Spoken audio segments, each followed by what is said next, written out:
What's up, guys? Today I'm going to be installing the H&R lowering springs onto my 2016 Focus ST. This car stock is decently low, not a lot of wheel gap. I like how it's like stanced.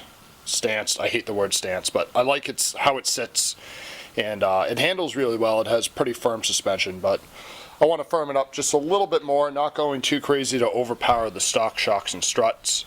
These should be not too firm that they're too much for the stock shocks and struts to handle. It will also bring it down about like 1.5 inches-ish, a little bit less. Supposedly, they claim 1.5 inches, but other people say like it's more like 1.25 inches. But that will be a good ride height for me.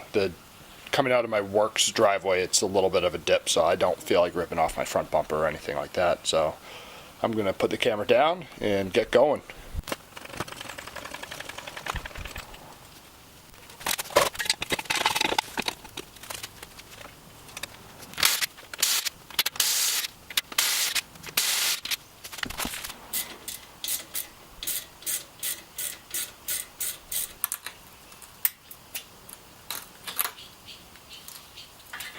I did the 5mm hex drive, or Allen drive, or whatever that is, and I ended up starting to strip it out. So rather than strip it the rest of the way, I ended up putting vice grips on the back, and that worked fine. So vice grips and then the 15mm impact on the front of it, and that took it right off. So that's another way of doing it if you don't have any Allen keys or an Allen drive.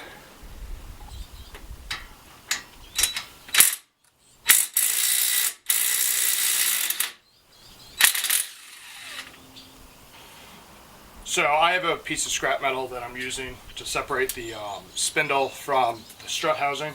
This is the engine lift bracket from a B230F or B230 FT Volvo engine. This is right on the front by the thermostat. So I have 3 of those engines in my barn, so I'm just using one of these. It fits in there nicely.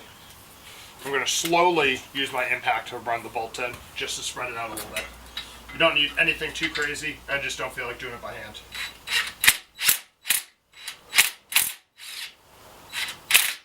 So right there, it's grabbed on.